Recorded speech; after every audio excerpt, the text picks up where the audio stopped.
अस्सलाम वालेकुम नाजरीन, आप देख रहे हैं INN चैनल। मैं हूं शेख अहमद अली। इस न्यूज़ बुलेटिन में आइए नज़र डालते हैं दिन भर की बड़ी खबरों पर। Chief justice Telangana high court justice Ujjal Bhuyan और जस्टिस भास्कर रेड्डी पर मुश्तमिल तेलंगाना हाई कोर्ट की एक डिवीजन बेंच ने साबिका सेक्रेटेरिएट कॉम्प्लेक्स के अहाते में वाक़ 2 मसाजिद के निज़ाम के ताल्लुक से दाखिल करदा मफाद आम्मा की दरख्वास्त आज मुस्तरद कर दी। खबलजी एडवोकेट ख्वाजा एजाजुद्दीन ने मफाद अम्मा के तहत एक दरख्वास्त दाखिल करते हुए मस्जिद दफातर मोतमदी और मस्जिद हाशमी के निज़ाम को गैर कानूनी करार देने की इस्तदा की थी। हुकूमत ने अदालत को मुतला किया कि अहाते सेक्रेटेरिएट में एक मस्जिद के साथ एक मंदिर और एक चर्च की तामीर भी की जा रही है और इमारत की तकरीबन निस्फ तामीर मुकम्मल हो गई है। सरकारी वकील ने कहा कि हुकूमत के तयक़ुन की बुनियाद पर इसी किस्म की एक दरख्वास्त मुस्तरद की जा चुकी है। डिवीजन बेंच ने हुकूमत के बयान का नोट लेने के बाद ऐलान किया कि इस मामले पर समाअत खत्म की जाती है। तेलंगाना भर में इतवार यानी 16 अक्टूबर को ग्रुप 1 के प्रिलिमिनरी इम्तिहान मुनक़िद होने वाला है। ये इम्तिहान सुबह 10:30 बजे से दोपहर 1 बजे तक जारी रहेगा। उम्मीदवारों को 8:30 बजे ही इम्तिहानी मराकज़ में दाखिल होने की इजाज़त दी गई है। ग्रुप 1 इम्तिहान में इस मरतबा जम्बलिंग सिस्टम पर अमल किया जा रहा है। अंग्रेज़ी तेलुगु के अलावा उर्दू में भी इम्तिहान लिखने की सहूलत फराहम की गई है। रियासत भर में 1019 इम्तिहानी मराकज़ कायम किए गए हैं। ग्रुप 1 की 503 जायदादों के लिए 3,80,202 उम्मीदवारों ने दरखास्त फॉर्म दाखिल किए, जिनमें जुमे के रोज तक 3,21,000 से ज्यादा उम्मीदवारों ने अपने हॉल टिकट्स डाउनलोड किए हैं। पब्लिक सर्विस कमीशन की जानिब से मुनक़िद होने वाले इस इम्तिहान के तमाम इंतजामात मुकम्मल कर लिए गए हैं। कमीशन के अहदेदारों ने उम्मीदवारों को मशवरा दिया कि वो जल्द से जल्द अपने हॉल टिकट्स डाउनलोड करें। इस मरतबा कमीशन की जानिब से उम्मीदवारों की हाजिरी के लिए बायोमेट्रिक तरीक़ेकार को मुतारिफ किया गया है। इतवार को होने वाले प्रिलिमिनरी इम्तिहान के लिए जाने वाले बायोमेट्रिक के ग्रुप 1 में इम्तिहान तफसीलात के दौरान इसका तक़ाबुल किया जाएगा, जो आइंदा साल फरवरी में मुनक़िद होने का इम्कान है। पब्लिक सर्विस कमीशन के अहदेदारों ने तुलबा को वक्त पर इम्तिहानी मराकज़ पहुँच जाने का मशवरा दिया। अहदेदारों ने बताया कि इम्तिहान शुरू होने से 15 मिनट कबल इम्तिहानी मरकज़ के गेट बंद कर दिए जाएंगे, यानी 10:15 बजे के बाद उम्मीदवारों को इम्तिहानी मरकज़ में दाखिले की इजाज़त नहीं रहेगी। इम्तिहान गाह में दीवार की घड़ी की सहूलत नहीं रहेगी। अलबत्ता हर आधे घंटे को एक मरतबा घंटी बजाई जाएगी ताकि उम्मीदवारों को वक्त से आगाह किया जा सके। हॉल टिकट के साथ उम्मीदवारों को पासपोर्ट, पैन कार्ड, हुकूमत की जानिब से शनाख्ती कार्ड बशमूल आधार कार्ड, ड्राइविंग लाइसेंस में किसी एक को साथ रखना होगा। हॉल टिकट पर उम्मीदवार को अपनी तस्वीर चिस्मा करते हुए उस पर दस्तखत करनी होगी। इसके अलावा अपने साथ 3 पासपोर्ट साइज फोटोज भी ले जाना होगा। Mobile phone, tab, pen drive, Bluetooth, हाथ की घड़ी, calculator, wallet, purse, note recording के आलात की इजाज़त नहीं रहेगी। इसी तरह ख़वातीन बिलखुसूस लड़कियों को ज्वेलरी और जूते पहनने की इजाज़त नहीं रहेगी। हाथों पर मेहंदी या टैटूज की भी इजाज़त नहीं दी जाएगी। तेलंगाना के हल्का असेंबली मुनुगुरु के ज़मीनी इंतखाब के लिए तकरीबन 130 उम्मीदवारों ने पर्चे नामजदगियां दाखिल किए हैं, जिसके लिए 14 अक्टूबर आखिरी तारीख मुकर्रर की गई थी। हफ्ते से इन पर्चे नामजदगियों की तनखी का आगाज़ कर दिया गया है, जबकि नामजदगियों से दस्तबरदारी की आखिरी तारीख 17 अक्टूबर रखी गई। 3 अहम सियासी जमातों TRS, BJP और कांग्रेस के उम्मीदवारों के अलावा छोटी जमातों और आज़ाद उम्मीदवारों ने भी 3 नवंबर को मुनक़िद शुदनी ज़मीनी इंतखाब के लिए अपने पर्चे नामजदगियां दाखिल किए हैं। कोमटिरेड्डी राजगोपाल के इस्तीफे के बाद इस हल्के में ज़मीनी इंतखाब नागुज़ीर हो गया है, जिन्होंने कांग्रेस से मुस्तफ़ी होकर BJP में शमूलियत अख्तियार कर ली और BJP ने ही उन्हें इस हल्के से उम्मीदवार बनाया। हुक्मरान TRS ने के प्रभाकर रेड्डी को टिकट दिया, जिन्हें 2018 के इंतखाबात में राजगोपाल रेड्डी के हाथों शिकस्त हुई थी। 2014 में प्रभाकर रेड्डी किसी हल्के से मुंतखब हुए थे। कांग्रेस ने खातून लीडर पलवेश श्रावंती को इंतखाबी मैदान में उतारा है। रिटर्निंग ऑफिसर को जुमला 142 नामजदगियां मौसूल हुई और आखिरी दिन तकरीबन 85 पर्चे नामजदगियां दाखिल की गई। बड़ी जमातों के नुमाइंदों ने 1 से ज़ायद पर्चे नामजदगियां दाखिल किए हैं। इस वजह से उम्मीदवारों की तादाद 130 बताई जा रही है। तेलंगाना जन समिति, बहुजन समाज पार्टी और मुख्तलिफ छोटी जमातों के उम्मीदवारों ने भी पर्चे नामजदगी दाखिल किया। मुनुगुरु असेंबली हल्के में BJP उम्मीदवार कोमटिरेड्डी राजगोपाल रेड्डी को मुसलसिल दूसरे रोज अवामी बरहमी का सामना करना पड़ा। आज नारायणपुरम मंडल में कांग्रेस कारकुनों की बदहमी का उन्हें सामना करना पड़ा। काफी देर तक कांग्रेस और बीजेपी कारकुनों में लफ्जी तकरार देखी गई। कांग्रेस कारकुनों और अवाम ने कोमटिरेड्डी राजगोपाल पर बरहमी इज़हार करते हुए दरियाफ्त किया कि 2019 में कामयाबी हासिल करने के बाद, माफ कीजिएगा, 2018 में कामयाबी हासिल करने के बाद एक भी मर्तबा देहातों का उन्होंने दौरा नहीं किया और अब वो किस तरह वोट मांगने के लिए उनके गांव पहुंचे हैं। गांव वालों ने उन पर यह भी इल्जाम आयद किया कि ये असेंबली हल्के की तरक्की के लिए तो कुछ उन्होंने नहीं किया, लेकिन उनके नाम पर करोड़ों रुपयों के कॉन्ट्रैक्ट हासिल कर लिए। अवाम ने कोमटिरेड्डी वापस जाओ के नारे लगाए।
हल्का असेंबली मुनगुड़ो जहां ज़मीनी इंतखाब होने वाला है, वहां जगह जगह लगाए गए पोस्टर से हलचल मच गई है। इस हल्के के मुख्तलिफ इलाकों के मकानात और मलियात की दीवारों पर नामालूम अफराद की जानिब से तेलुगु जबान में लगाए गए पोस्टर्स में कहा गया कि हम धोखा खा चुके हैं, आप धोखा ना खाएं। इस तहरीर के नीचे लिखा गया दुब्बाक की आवाम। इससे पहले चोटुपल म्यूनसिपालिटी में दुब्बाक और हुजराबाद की आवाम के नाम से पोस्टर लगाए गए थे। वाज़ेह है कि दुब्बाक में हुए ज़मीनी इंतखाब में बीजेपी ने कामयाबी हासिल की थी। जाफरानी जमात के एमएलए रघुनंदन राव मुनुगुड़ू में इंतखाबी मुहिम चला रहे हैं। वाज़ेह रहे कि हल्के मुनुगुड़ू का ज़मीनी इंतखाब कांग्रेस के रुकने असेंबली राजगोपाल रेड्डी के कांग्रेस और असेंबली के रुकने से इस्तीफे के सबब जरूरी हो गया, जिन्होंने जाफरानी जमात में शमूलियत अख्तियार की।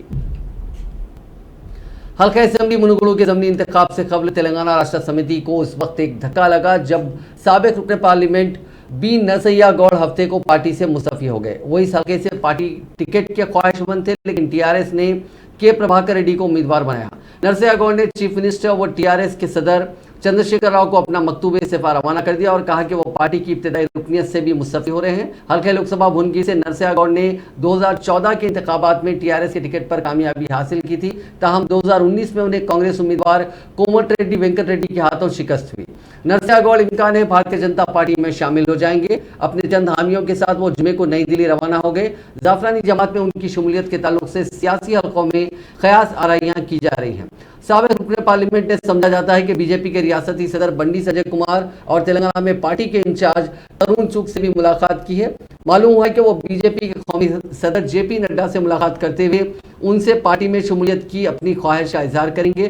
ताहम तरुण चुग ने कहा कि नरसैया गौड़ की बीजेपी में शमूलियत के बारे में उन्हें कोई इत्तला नहीं मिली है।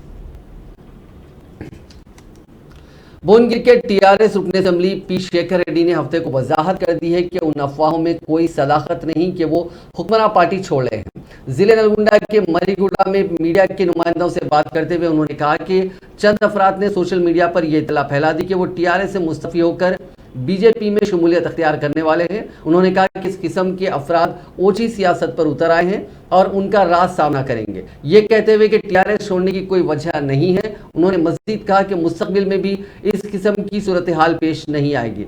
उन्होंने आवाम से कहा कि वो उनके खिलाफ किए जाने वाले झूठे प्रोपेगेंडे पर यकीन ना करें, ये कहते हुए कि अपोजिशन जमातों की साजिशें कामयाब नहीं होंगी। उन्होंने कहा कि हल्का असेंबली मुनुगुड़ू के ज़मीनी इंतखाब में टीआरएस उम्मीदवार की कामयाबी होगी और आइंदा इंतखाबात में भी रियासत में टीआरएस को इख्तियार हासिल होगा। रियासती वजीर सत्यवती राठौर ने मुनुगुरु असेंबली हल्के के नारायणपेट मंडल के ताना में टीआरएस उम्मीदवार प्रभाकर रेड्डी की इंतखाबी मुहिम में हिस्सा लिया। उन्होंने बीजेपी उम्मीदवार कोमटिरेड्डी राजगोपाल रेड्डी पर इल्जाम आयद किया कि उन्होंने बहैसियत रुकन असेंबली एक भी तांडे की तरक्की के लिए कोई काम नहीं किया, जबकि टीआरएस हुकूमत वजीर आला चंद्रशेखर राव की क़यादत में गिरिजनों को 10% तहफ़्फ़ुज़ात फराहम कर रही है और ग्राम पंचायत की तरक्की के लिए फंड्स मंजूर किए हैं। उन्होंने कहा कि रियासत के गिरिजन अक़लियत और दीगर तबक़ात टीआरएस के साथ हैं। वहीं वजीर तालीम सविता इंदिरा रेड्डी ने मुसलसिल दूसरे रोज नामपल्ली मंडल में टीआरएस उम्मीदवार प्रभाकर रेड्डी की इंतखाबी मुहिम में हिस्सा लिया। उन्होंने घर घर पहुंचकर आवाम से मुलाकात की और हुकूमत की कारकर्दगी को देखते हुए प्रभाकर रेड्डी को कामयाब बनाने की अपील की। बीजेपी उम्मीदवार कोमटिरेड्डी राजगोपाल रेड्डी ने अपनी इंतखाबी मुहिम चलाते हुए कॉर्नर मीटिंग्स को मुखातिब किया। उन्होंने कहा कि ना ही उनके पास दौलत है और ना ही पुलिस है और ना ही अवाम में तकसीम करने के लिए शराब है, लेकिन उनके पास मुनुगुरु अवाम की मोहब्बत है और वो ही उनके लिए सबसे बड़ी ताकत है। उन्होंने अवाम से अपील की कि जिस तरह खानदानी हुकूमत के खात्मे के लिए दुब्बाक और हुजूराबाद की अवाम ने टीआरएस को सबक सिखाते हुए रघुनंदन राव और ईटला राजेंद्र को कामयाब बनाया, उसी तरह मुनुगुरु ज़मीनी इलेक्शन में बीजेपी को कामयाब बनाते हुए ज़मीनी इंतखाब में बीजेपी की हैट्रिक करे। वहीं बीजेपी रुकन असेंबली रघुनंदन राव ने बताया कि टीआरएस हुकूमत अवाम को डबल बेडरूम मकानात फराहम करने में नाकाम रही और केसीआर को दलित, गिरिजन, SC/ST तबकात सिर्फ इंतखाबात के मौके पर याद आते हैं, इसलिए ऐसी खानदानी हुकूमत को निकाल फेंकने की जरूरत है।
మొత్తుకుంటే ఆఖరికి అసెంబ్లీలో నన్ను 22 పోలీసులు వచ్చి ఎత్తుకపోయి బయటికి తెలిసింది. మీ అన్న నా గొంతు మోపిస్తున్నారు. 12 మంది ఎమ్మెల్యేలు తీసుకుపోయారు, 10 మందితో నువ్వు ఆదిలో మీరు కావాలి, మీరు పాండవులు, మీరు 100 మంది ఎమ్మెల్యేలు ఉన్నారా, ఏదో ఒక రోజు కురుక్షేత్రం వస్తుంది, అది మునుగోడు గడ్డ మీద వస్తుందని చెప్పినా రాజీనామా కేసు వచ్చిన ఈ గురించి ఎవరి కోసం వచ్చింది? ఎమ్మెల్యే పదవి కోసమా, రాజగోపాల్ రెడ్డి కోసమా, పార్టీ కోసమా? నా కోసం 18 నెలల ముందు ఎమ్మెల్యే పదవి రాజు చేసి నువ్వు మాకు అన్యాయం చేస్తున్నావు. సిద్దిపేట సిరిసిల్ల ఒకటి గెలుస్తున్నా మా మీద సహతితాన్ని ప్రేమ చూపిస్తున్నావు. నేను ఊకోను, మునుగోడు బిడ్డని వాళ్ళకు మాటిచ్చిన మా తల్లులకు ఇంకా నువ్వు ఇల్లు కట్టేలేదని ఊరికి 10 బెల్ట్ షాపులు పెట్టి తాగిపించి వాళ్ళ కాపులలో చుట్టుపడి। NSUI तेलंगाना यूनिट के सदर बालामुरी वेंकट की क़यादत में आज कांग्रेस की तुलबा तंजीम के कारकुनों ने मुनुगुरु हलके में इंतखाबी मुहिम चलाई। NSUI के नौजवानों ने घर घर पहुंचकर लोगों से मुलाकात की और बुजुर्गों के पैर छूते हुए उनसे ज़मीनी इंतखाब में कांग्रेस को कामयाब बनाने की अपील की। वेंकट ने कहा कि तेलंगाना के लाखों पढ़े लिखे तुलबा आज टीआरएस और बीजेपी हुकूमतों की नाअहली की वजह से बेरोजगार हैं। अगर ज़मीनी इंतखाब में टीआरएस और बीजेपी को शिकस्त होती है तो मरकजी और रियासती हुकूमतें बेरोजगारी के मसले को संजीदगी से लेंगी।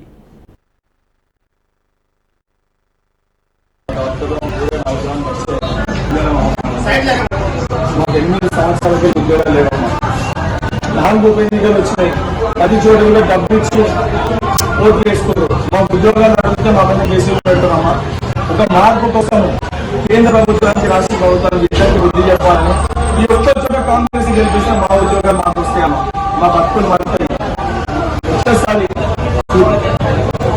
ఆశీర్వదించుతుంది, ఒక్కసారి ఓటు చేసి ఆశీర్వదించడం మా భవిష్యత్తు కోసం ఆలోచించి చెప్పుదాం. మా ఎన్నికలు కూడా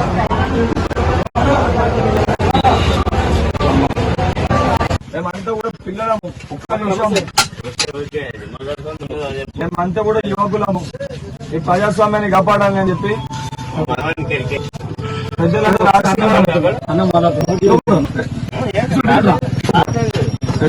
ఆశీర్వాదం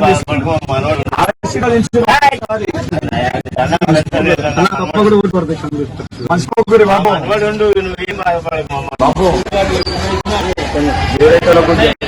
మేమంతా కూడా పిల్లలము యువకులు చదువుకున్నాము మేమంతా కూడా చదువుకున్నాము ప్రజాస్వామ్యాన్ని కాపాడాలని చెప్పాలి పెద్దలందరూ ఆశీర్వాదాన్ని ఆశీర్వాదం ఒక్కసారి కాంగ్రెస్ పార్టీ కొంచెం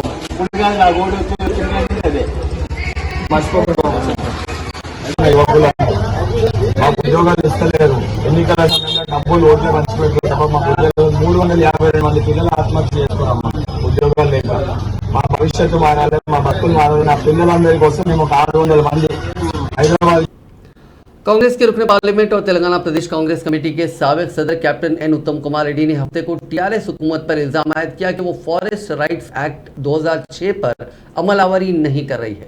ये कानून कांग्रेस जेर क़यादत मरकज की यूपीए हुकूमत ने जंगलाती अराजियात पर गिरिजनों को मालिकाना हुकूक देने के लिए मंजूर किया था। उत्तम कुमार रेड्डी ने कहा कि टीआरएस हुकूमत इसका इस्तेमाल पूर्व अराजियात के तौर पर कर रही है ताकि जंगलाती अराजियात पर गिरिजनों को उनके हुकूक से महरूम रखा जा सके। उन्होंने कहा कि chief minister Chandrashekhar Rao parliament में मंजूर कानून का एहतराम नहीं कर रहे हैं। साबिक रुकने पार्लियामेंट माफ कीजिएगा साबिक रुकने काउंसिल बी रामुलू नायक की जेर सदारत गांधी भवन में मुनक़िदा गोलमेज कॉन्फ्रेंस को मुखातिब करते हुए टीपीसीसी के सरबराह ने कहा कि मुख्तलिफ कमेटियों के जरिए हालांकि फॉरेस्ट राइट एक्ट पर जामे अंदाज में अमलावरी की जा रही थी।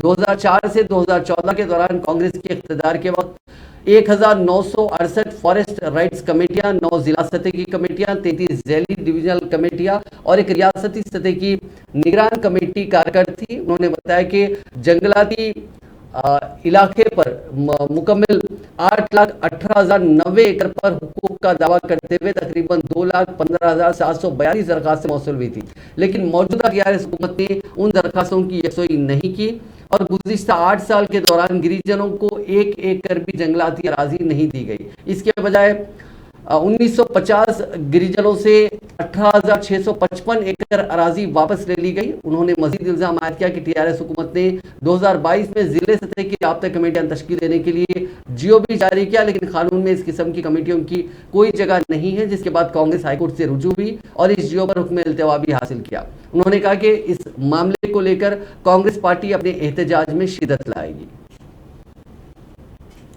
वज़ीर इंफॉर्मेशन टेक्नोलॉजी केटी रामाराव ने कहा कि ग्लोबल हंगर इंडेक्स में हिंदुस्तान का दर्जा 101 से 107 हो गया। सोशल मीडिया के अहम प्लेटफॉर्म ट्विटर पर सरगर्म केटीआर, जो रियासत की हुक्मरान जमात टीआरएस के कारगुजार सदर भी हैं, उन्होंने तंजिया अंदाज में इंडिया हुकूमत को एनपीए हुकूमत से ताबीर करते हुए कहा कि ये एक और दिन एनपीए हुकूमत का है, एक और शानदार कारनामा है। उन्होंने कहा कि नाकामियों को कबूल करने के बजाय यकीनी तौर पर बीजेपी के जोकर्स इस रिपोर्ट को मुखालिफ मुल्क करार देकर मुस्तरद कर देंगे। साथ ही वज़ीर मौसूफ ने हैशटैग अच्छे दिन भी लिखा। उन्होंने इस खबर के सिलसिले में अंग्रेजी की एक मशहूर अखबार की खबर का तराशा भी लगाया। वज़ीर इंडस्ट्रीज व आईटी केटी रामाराव ने आज जिले रंगारेड्डी के महेशपुर में Malabar James and jewellery manufacturing unit का संग बुनियाद रखा। इस मौके पर खिताब करते हुए वज़ीर मौसूफ ने बताया कि मलाबार जेम्स कंपनी यहां 750 करोड़ रुपए की सरमाकारी करने वाली है, जिससे 2,750 अफराद को रोजगार मिलेगा। उन्होंने कहा कि कंपनी ने अब तक तेलंगाना में 17 रिटेल शोरूम्स खोले हैं, जिससे 1,000 से ज्यादा अफराद को रोजगार मिला। उन्होंने कहा कि कंपनी रियासत के दीगर इलाकों में अपने शोरूम खोलने के इक़दाम कर रही है। इस मौके पर महकमे इंडस्ट्रीज के प्रिंसिपल सेक्रेटरी जयेश रंजन और दीगर आला ओहदेदार भी मौजूद थे।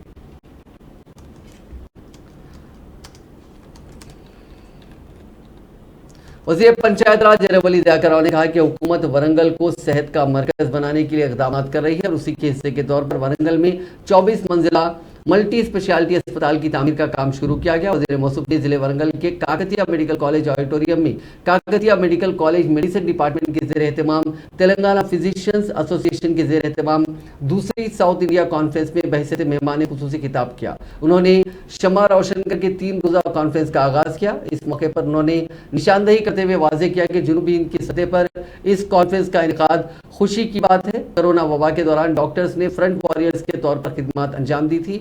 ये कहते हुए कि रियासत तेलंगाना की तश्कील के बाद तिब्बी शोबे ने काफ़ी तरक्की की है। उन्होंने कहा कि हुकूमत तेलंगाना रियासत में मेडिकल कॉलेजेस के क़याम के लिए इक़दाम कर रही है।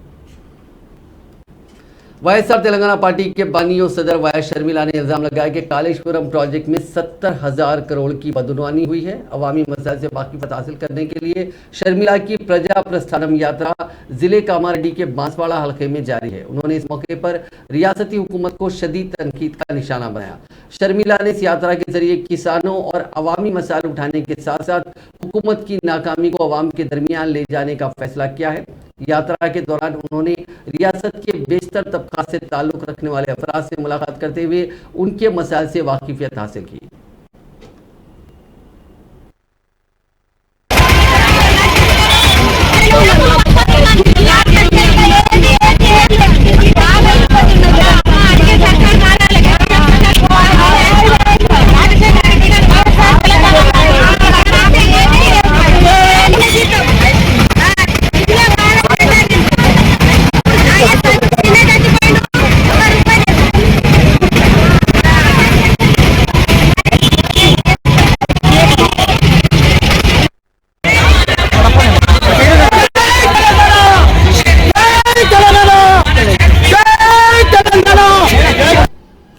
आंध्र प्रदेश के लिए 3 दारुल हुकूमतों की तायद में ताकत के एक बड़े मुजाहरे में हुक्मरान वाईएसआर कांग्रेस पार्टी ने हफ्ते को एक रैली निकाली। बारिश के बावजूद शुमाली साहिल आंध्रा के मुख्तलिफ इलाकों से ताल्लुक रखने वाले हजारों अफराद ने विशाखा गर्जना में हिस्सा लिया, जिसे हुक्मरान पार्टी के वज़रा और दूसरे कायदीन के अलावा 3 दारुल हुकूमतों के लिए लड़ाई के लिए तश्कील शुदा मुश्तरका मजलिस अमल के कायदीन ने मुखातिब किया। उन्होंने कहा कि रियासत की 3 दारुल हुकूमतों की तश्कील से तरक्याती इक़दाम को मज़ीद जामे बनाया जा सकेगा।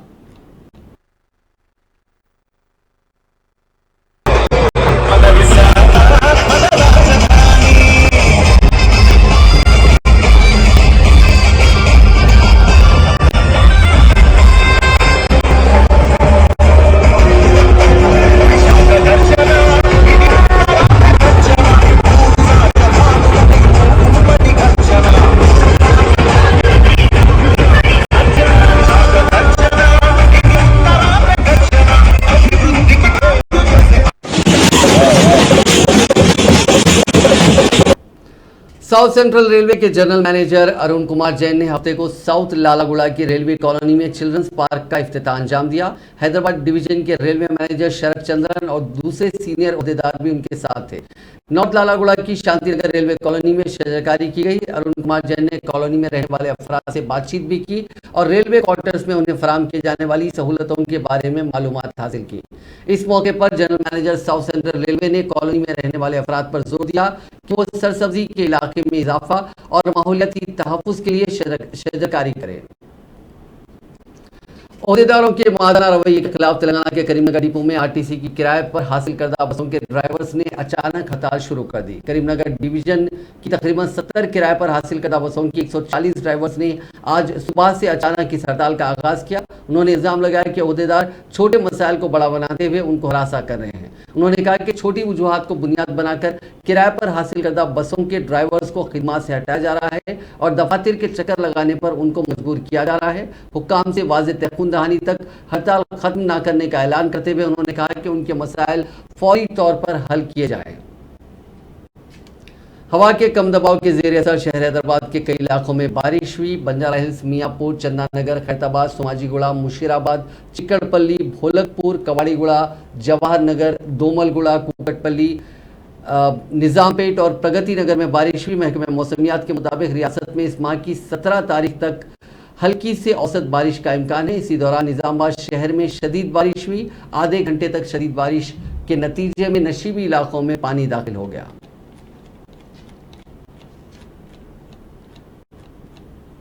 नागार्जुना सागर प्रोजेक्ट में शदीद बहाव के पेश नज़र बालाई इलाकों में इस प्रोजेक्ट में 4,17,000 क्यूसिक पानी का बहाव दर्ज किया गया, जिसके बाद हुकाम ने उसके 22 दरवाजों को उठाकर 3,69,000 क्यूसिक पानी निचले इलाकों में छोड़ा। इसी तरह सिंगूर प्रोजेक्ट में पानी का शदीद बहाव दर्ज किया गया, जिसके पेश नज़र हुकाम ने उसके दरवाजे खोलते हुए पानी को निचले इलाकों में छोड़ा। बालाई इलाकों से तकरीबन 28,131 क्यूसिक पानी का बहाव इस प्रोजेक्ट में दर्ज किया गया था, जिसके बाद 21,584 क्यूसिक पानी निचले इलाकों में छोड़ा गया। बिजली पैदा करने वाले स्टेशन से मजीद 2,086 क्यूसिक पानी नीचे की तरफ छोड़ा जा रहा है। सालगिरह के दिन दरख्त की शाख गिरने के नतीजे में कम उम्र लड़की की मौत हो गई, जिसके सबब खुशियों का घर मातम कदे में तब्दील हो गया। ये वाकया तेलंगाना के जिले खम्मम में पेश आया। तफसीलात के मुताबिक जिले के सत्तूपल्ली की 11 साल लड़की निखिल संतोषी गंगाराम इलाके के एक स्कूल में तालीम हासिल करती है। अपनी सालगिरह के मौके पर जब वो अपने दादा के साथ 2 व्हीलर पर सत्तूपल्ली आ रही थी कि तलामुडा इलाके में सड़क के किनारे एक दरख्त की शाख इत्तेफाकन टूटकर उस पर गिर गई, जिसके नतीजे में उसे सर पर शदीद जख्म आया और उसकी मौत हो गई। सैफराबाद कमिश्नरेट की हदूद में 14 और 15 अक्टूबर की निस्फ शब बड़े पैमाने पर मेगा ड्रंकन ड्राइविंग मुहिम चलाई गई। इस खुसूसी मुहिम के दौरान जुमला 283 केसेस दर्ज किए गए। सैफराबाद कमिश्नरेट की हदूद में जुमला 6 मकामात पर अचानक एक साथ शराब पीकर गाड़ियां चलाने वालों के खिलाफ ये मुहिम चलाई गई। इस मुहिम में 120 इस खुसूसी मुहिम में 210 मोटरसाइकिल सवार, 63 4 व्हीलर, 7 ऑटो ड्राइवर्स और 3 बड़ी गाड़ियां चलाने वालों के खिलाफ कार्रवाई की गई।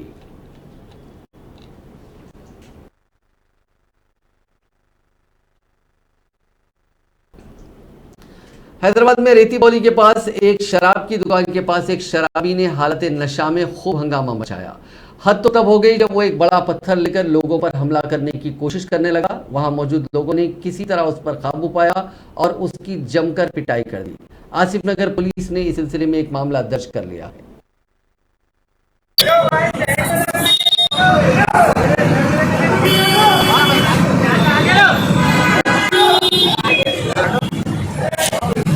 और भाई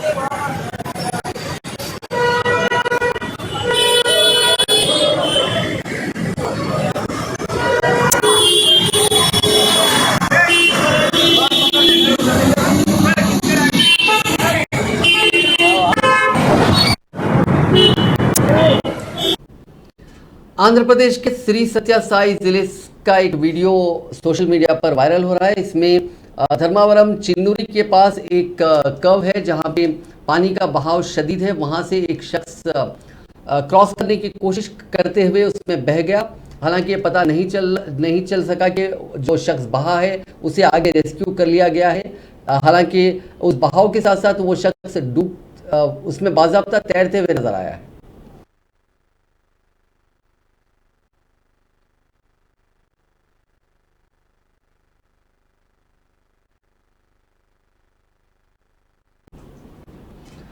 रिश्ते अज़्ज़वाज वो बंधन है जिसमें बंधने वाले बाज़ दफ़ा उम्र और ज़ात पात का भी ख्याल नहीं करते। इसी तरह का वाक़या पंजाब में पेश आया, जहां एक 78 साला शख्स ने अपनी उम्र से निफ्स से भी कम उम्र की खातून से शादी कर ली।